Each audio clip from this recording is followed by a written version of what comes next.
Selamat malam pemirsa, senang sekali Headline Malam kembali hadir kali ini bersama saya, Rosmi Rahma. Sejumlah informasi penting akan kami hadirkan untuk Anda dan berikut di antaranya. Anggota DPRD setuju pembentukan Pansus Tol Samarinda Balikpapan. Pemkab Berau akan tata ulang distribusi gas LPG bersubsidi. Persoalan jalan tol yang menjadi polemik di masyarakat masuk ke ranah politik. Sehari sejak anggota DPRD Kaltim Sarkowi Fezahri meluncurkan gagasannya membentuk pansus untuk mengupas habis persoalan jalan tol, langsung disikapi positif para koleganya. Sebuah surat petisi pembentukan pansus yang bergulir sejak Rabu 17 Juni 2020 kemarin langsung direspon para anggota DPRD. Sampai jam 16.00 waktu Indonesia Tengah, sudah 24 orang yang setuju dengan petisi pembentukan pansus jalan tol itu. Dengan 24 anggota DPRD Kaltim yang menandatangani surat petisi sudah cukup menjadi persyaratan bagi pimpinan DPRD untuk mewujudkannya. Itulah yang jadi alasan saya mengusulkan supaya dibentuk pansus. Kita kaji lebih jauh, kita kaji bagaimana. Ini kan banyak juga nih yang lahan-lahan mereka yang belum selesai nih, belum ganti rugi, belum selesai. Nah itu juga harus kita selesaikan. Kemudian kalau tol itu nanti tuntas selesai ya, semua segmen itu, Kaltim itu dapat apa? Itu kan harus kita pikirkan juga. Jangan-jangan kita berkontribusi dana kita masuk di situ, kita nggak dapatkan pendapatan. Kan harus ada negosiasi dengan pemerintah pusat tuh. Kalau gitu kami ini dapat apa Pak, kan begitu.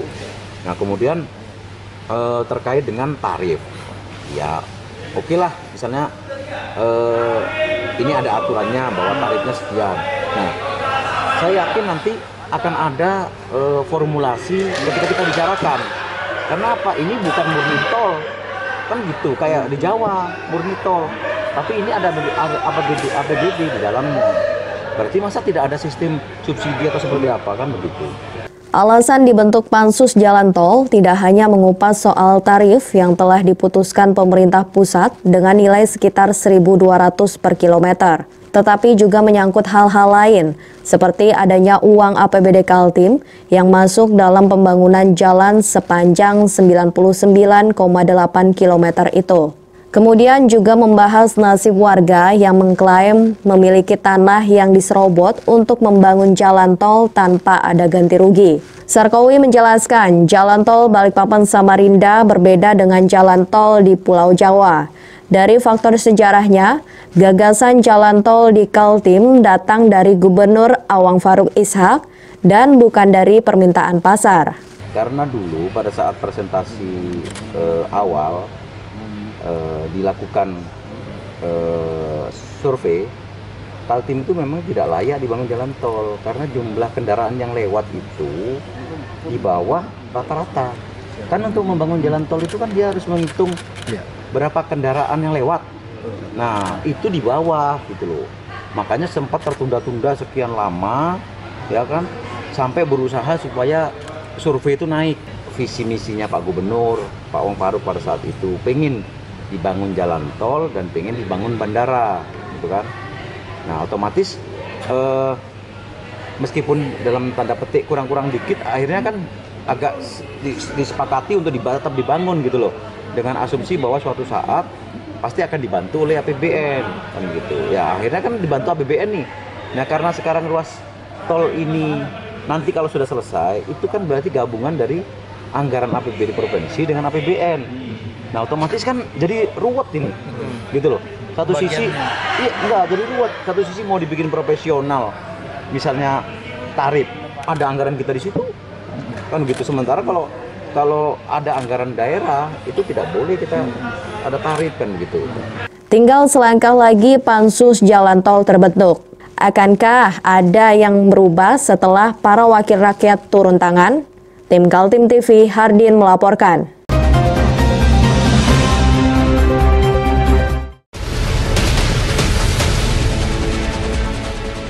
Mari kita memerangi virus corona dengan mematuhi imbauan pemerintah, stay at home.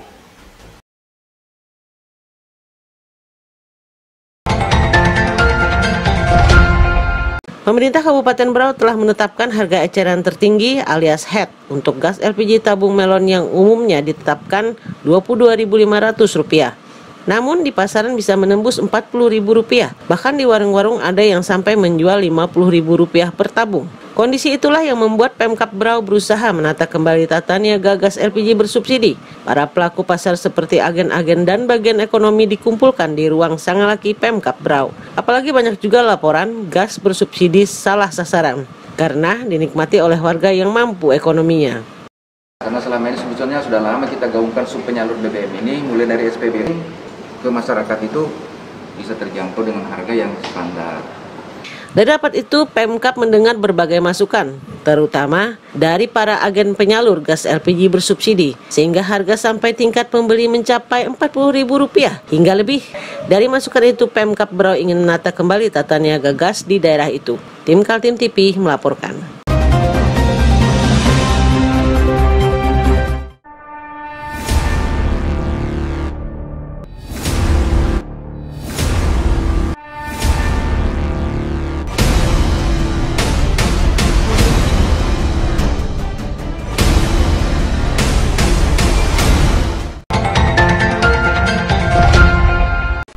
Penyebaran virus COVID-19 di Balikpapan terus meningkat hingga tembus di angka 110 orang.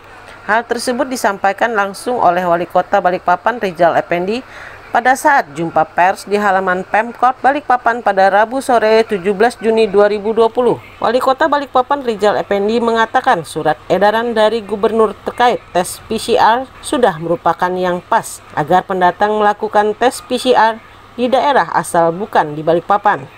Banyak yang hasil tes PCR positif merupakan dari luar Balikpapan. Tes PCR seharusnya dilakukan di daerah asalnya, bukan di Balikpapan, sehingga bila positif bisa tertahan di daerah asalnya. Untuk penjagaan terutama di kawasan laut, pemerintah kota Balikpapan sudah berkoordinasi dengan Angkatan Laut Balikpapan. Sekarang ada surat edaran gubernur juga meminta agar dilakukan PCR dari luar, gitu kan sebagiannya kan dari luar kan ini, kan. Saya kira surat gubernur sudah memperkuat kita karena tidak lagi rapid tapi PCR itu. Nah cuma kan memang kita minta harusnya PCR-nya jangan di sini, langsung dari daerah asalnya supaya diketahui di sana, jangan di sini gitu. Sementara itu hari Rabu terkonfirmasi penambahan yang positif sebanyak 4 orang dan sembuh sebanyak 2 orang. Kepala Dinas Kesehatan Kota Balikpapan Andi Sri Juliantri mengatakan untuk pasien yang dari Abu Dhabi sendiri, pasien sudah pernah dirawat dan sudah diisolasi, namun hasil tes PCR masih positif, sehingga dirawat kembali di Balikpapan. Riwayat yang kami dapatkan di Arab atau di Abu Dhabi sudah dirawat, mereka memang ada klaster di pekerja, sesama pekerja waktu itu, jadi ada beberapa yang terkena di perusahaannya, kemudian sudah diterapi dan juga sudah diisolasi di sana sebelum ke Indonesia. Pemerintah Kota Balikpapan meminta agar masyarakat tetap mengikuti protokol kesehatan meski pelonggaran sudah dilakukan di new normal untuk menekan penyebaran COVID-19. Muhammad Idris melaporkan dari Balikpapan.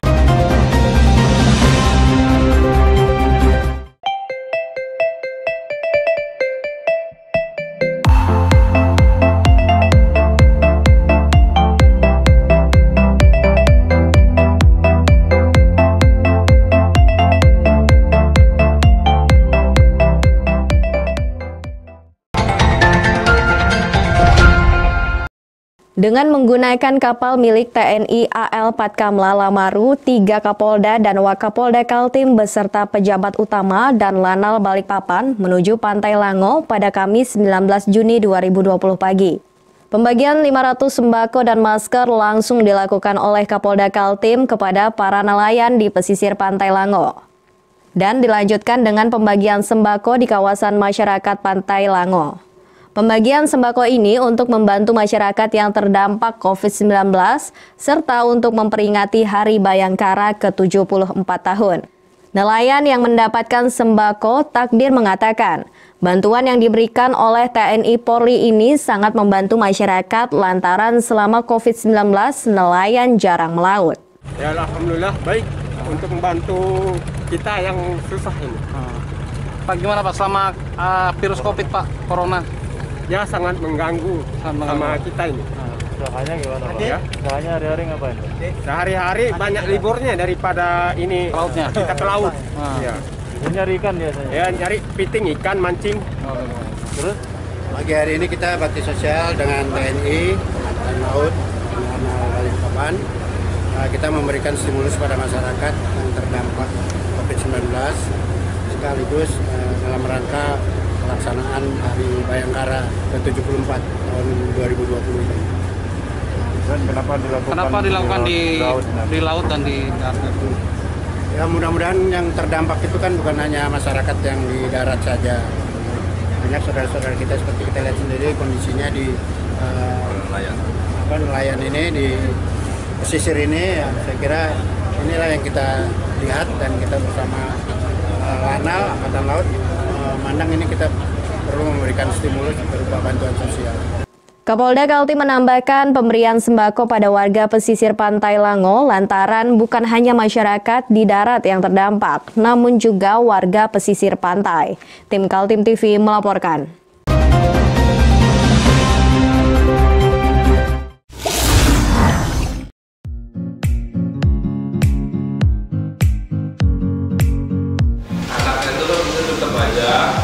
Cara mudah berikan digital di Kaltim TV.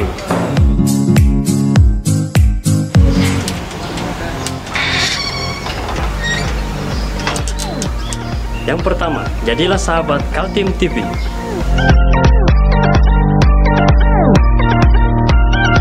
Dengan Rp1.000.000, para sahabat mendapat 20 kali tayang di slot berita kamu.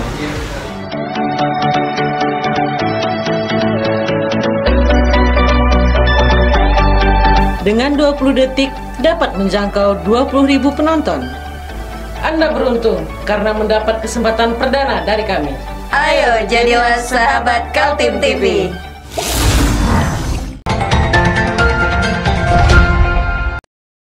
Selama ini di Kabupaten Berau dan sekitarnya tidak pernah mengalami gempa maupun tsunami. Tapi karena sebagian daerah berada di kawasan pesisir laut, masyarakat dan wisatawan perlu mendapat informasi yang akurat apabila terjadi bencana gempa, apakah berdampak tsunami. Karena kebutuhan menenangkan masyarakat di pesisir dan wisatawan ketika berwisata di pulau-pulau yang ada di Kabupaten Berau, pemerintah melengkapi Badan Penanggulangan Bencana Daerah atau BPBD dengan alat deteksi gempa dan tsunami.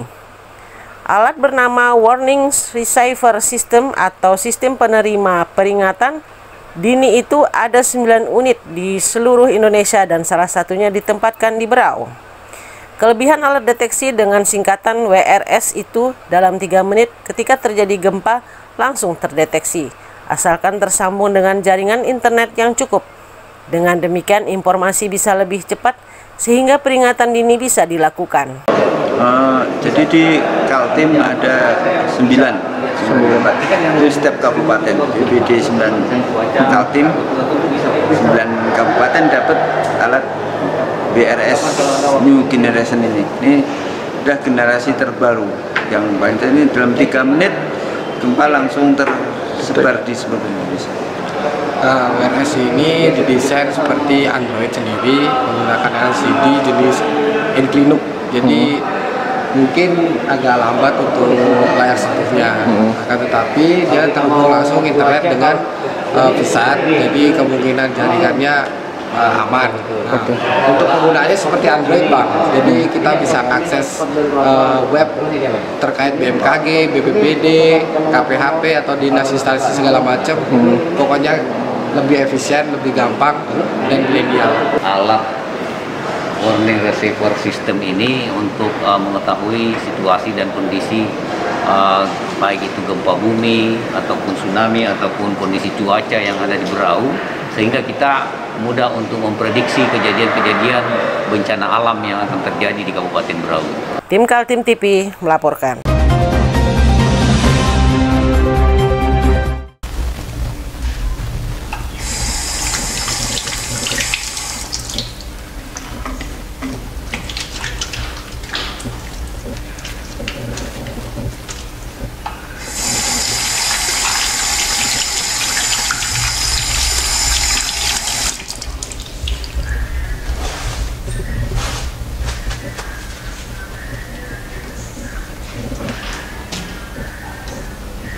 Meskipun di rumah saja, kita tetap selalu menjaga kesehatan, cuci tangan, menggunakan hand sanitizer.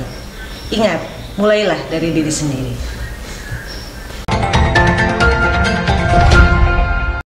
Inilah suasana pendaftaran siswa Sekolah Dasar 009 Sungai Pinang di Jalan Sentosa Dalam 1. Para orang tua murid yang sudah mendaftarkan anaknya melalui online berdatangan ke sekolah untuk menjalani verifikasi berkas bersama anaknya yang masuk sekolah itu. Calon siswa baru oleh panitia sekolah dites baca dan menghitung. Hal tersebut membuat para orang tua bertanya-tanya, apa bedanya dengan tahun lalu sebelum ada COVID-19? Bedanya PPDB tahun lalu dengan yang sekarang karena para guru dan panitia penerimaan murid mengenakan masker, mika atau face shield. Begitu juga para orang tua dan calon siswa datang mematuhi protokol kesehatan seperti memakai masker dan mencuci tangan. Kemudian pihak sekolah juga menerapkan pemeriksaan suhu badan tiap orang tua dan siswa. Pendaftaran sekarang pastinya beda dah kalau kita daftar dari sekolah langsung sama yang online, pastinya beda. Tapi kan kayak gini situasinya. Iya. Terus kalau misalnya Bu, ini kalau ada kesulitan nggak Bu untuk masuk di online, maksudnya kesulitan enggak untuk masuk di dalam apa namanya daftar online itu? Oh enggak, alhamdulillah. Iya. Ibu kapan daftarnya ini? Daftar tadi pagi. Baru tadi pagi. Kira-kira Bu setuju nggak dengan cara online ini atau dengan cara yang biasa Bu? Dengan adanya pandemi COVID ini. Mau nggak mau? Beberapa orang tua calon siswa mengakui tidak mengerti dengan sistem online, sehingga mereka datang saja ke sekolah itu. Mereka merasa bersyukur karena pihak sekolah memaklumi situasinya dan tidak keberatan untuk menolong pendaftarkan secara online. Menurut jadwal, calon siswa di zonasi sekolah dibatasi waktu pendaftaran antara 15 sampai 17 Juni. Kemudian siswa baru jalur zonasi diumumkan pada 18 Juni 2020. Tim Kaltim TV melaporkan.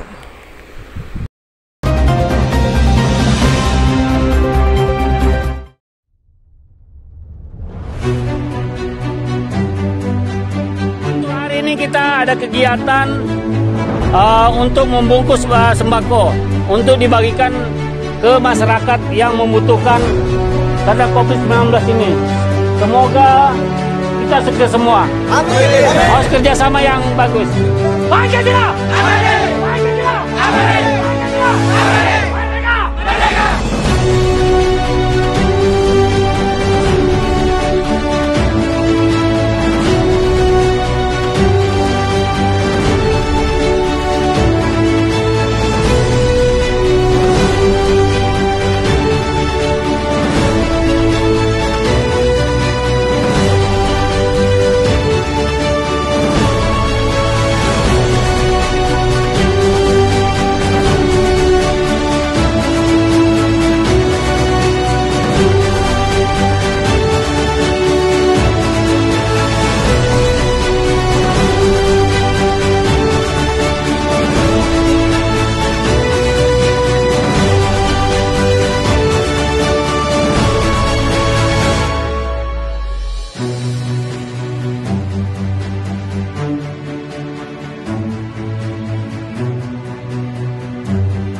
Masih bersama saya Rosmi Rahma, pemirsa, kembali kami sampaikan 3 berita utama Kaltim hari ini.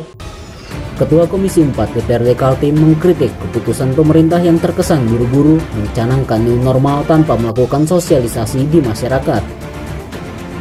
Banjir terjadi di kilometer 36 Samboja, polemik persoalan tol Balikpapan Samarinda bertambah lagi. Ketua Pansus Raperda Kawasan Ekonomi Khusus Maloi bantah proyek tersebut sia-sia.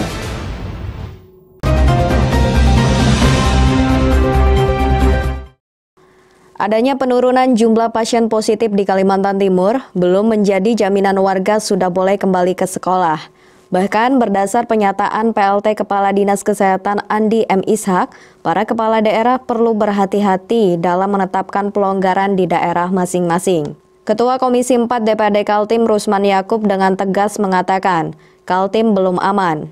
Dia tidak setuju anak-anak sekolah masuk ke kelas kembali dalam situasi sekarang karena risikonya sangat besar. Nah sekarang kalau misalnya di satu lingkungan zona hijau itu terjadi kontroversi, siapa pendengarnya?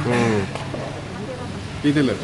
Jadi kalau saya, zona hijau silakan dimulai, tapi untuk SMP SMA saja dulu sebagai ini, sambil kita siapkan yang SD, yang PAUD, TK, SD. Itu satu. Lalu yang kedua,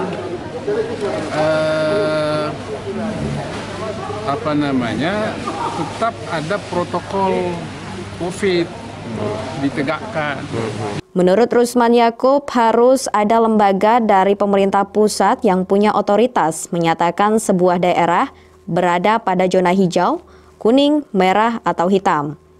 Sehingga berdasarkan zona itu, sistem mengajar di satu daerah berbeda dengan daerah lainnya. Di sekolah, maka menurut saya jangan sekaligus tetap mengindahkan protokol sekolah, protokol COVID, ya, menjaga jarak dan lain sebagainya, terutama di ruang kelas. Kalau karena rombel kita di sekolah negeri itu kan rata-rata 36. Jadi kalau dia masuk dalam satu kelas sekaligus, pasti tidak akan ada jaga jarak, pasti mepet. Maka itu mungkin dalam satu kelas itu maksimal misalnya 23. Rusman Yakub mengkritik pemerintah yang mulai mendengungkan new normal atau adaptasi kehidupan normal yang baru, namun sosialisasi kepada masyarakat belum ada.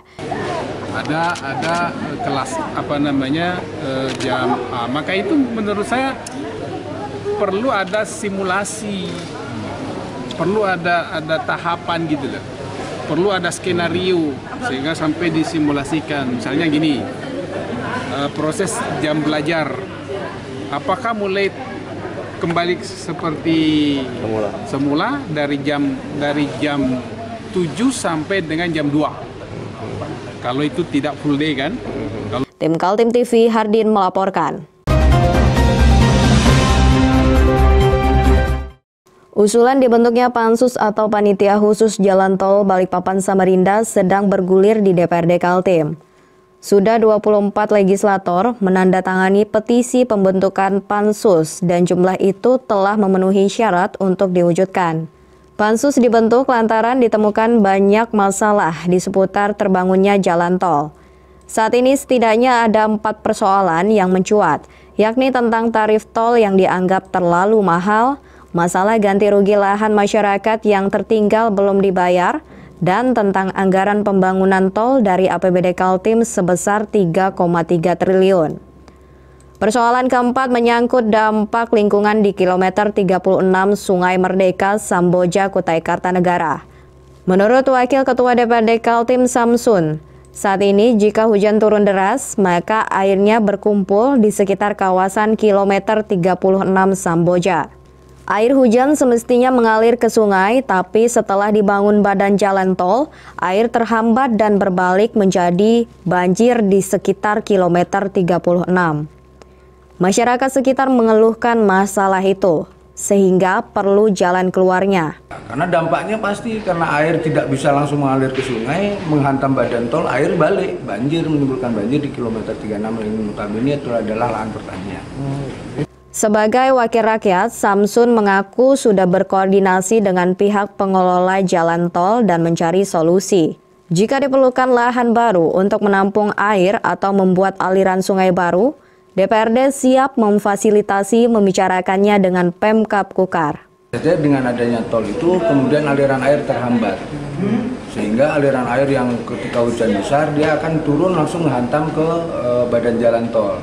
Ini berisiko juga terhadap jalan, sehingga kami minta agar dibuatkan semacam aliran air atau sungai untuk menuju ke jembatan yang sudah dibuatkan oleh pihak tol, sehingga air bisa terarah, jadi tidak menghantam badan jalan tol. Lahan untuk buffer zone tol itu sudah termanfaatkan.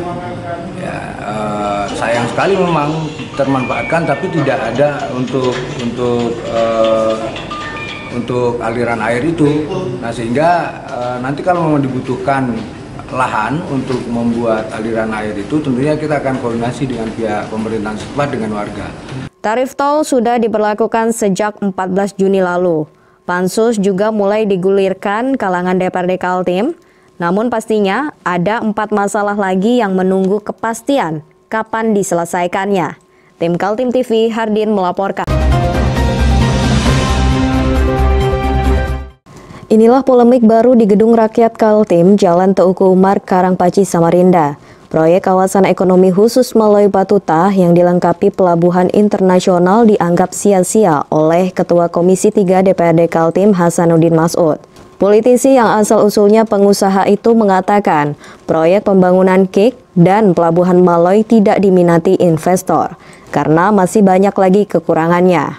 Jalan penghubungnya aja itu masih beratusan kilo yang harus kita investasikan.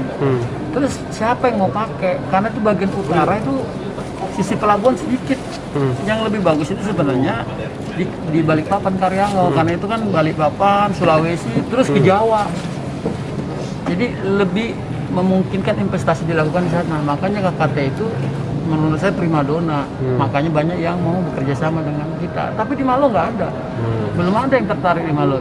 Karena memang menurut saya itu proyek yang tidak strategis, menghamburkan uang-uang daerah aja, dan itu semuanya APBD. Kalau seperti KKT bisa APBN, bisa investor dari luar, karena memang itu strategis. Makanya saya bilang lebih baik dihentikan dan diberikan ke Pemkab Kutai Timur aja, supaya itu bisa diberdayakan.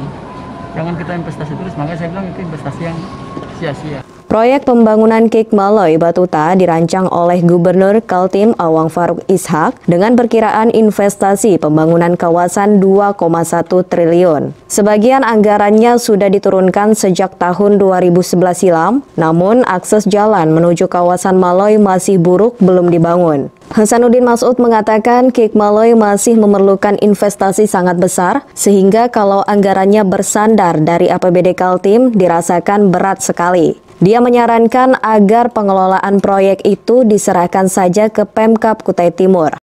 Mendapat penilaian dari Hasanuddin Mas'ud, Ketua Pansus Raperda KIK dan Pelabuhan Maloy Jahidin bereaksi, menurutnya tidak ada yang sia-sia dengan pembangunan pelabuhan itu. Bahkan tentang investor yang berminat ada 7 perusahaan bisa dipertanggungjawabkannya pada laporan Pansus kepada pimpinan DPRD Kaltim. Semestinya yang diisukan bahwa ada hambatan, ada termasuk infrastruktur. Tentunya kalau menurut Pansus bukan merupakan suatu kendala. Memang ada beberapa titik ruas jalan yang belum begitu efektif diberdayakan. Tetapi nantinya kalau sudah itu dioperasikan kan pasti dibenahi. Ada 7 investor yang terdaftar. Nanti ada dalam pertanggungjawabannya dalam Pansus. 7 yang terdaftar. Jadi semuanya sudah menyatakan. Iya, terus dalam koran yang kalian tulis itu kan pelabuhan Karyango lebih efektif. Nggak logika nggak, kalau barang itu diekspor di Balikpapan betul. Tapi kalau kelapa sawit dari Kaliorang dibawa ke Balikpapan, batu bara dibawa ke sana, banyak besar biaya angkutnya daripada harganya. Kan tidak profesional. Kalau tanggapan proyek Maloy itu proyek yang sia-sia. Oh, itu tidak benar. Jahidin tidak membuka siapa saja 7 investor yang tertarik di Maloy. Dia berjanji menyampaikan dalam laporan kerja Pansus pada pimpinan DPRD. Namun data yang diterima Kaltim TV, salah satu perusahaan yang pernah mengutarakan minatnya adalah Badan Usaha Milik Negara Bidang Logistik Perusahaan PT Banda Graha Reksa Persero. Tim Kaltim TV, Hardin melaporkan. Berita tadi sekaligus menutup perjumpaan kita kali ini. Akhirnya saya dan seluruh kerabat kerja yang bertugas mengucapkan terima kasih atas perhatian Anda. Selamat malam, sampai jumpa.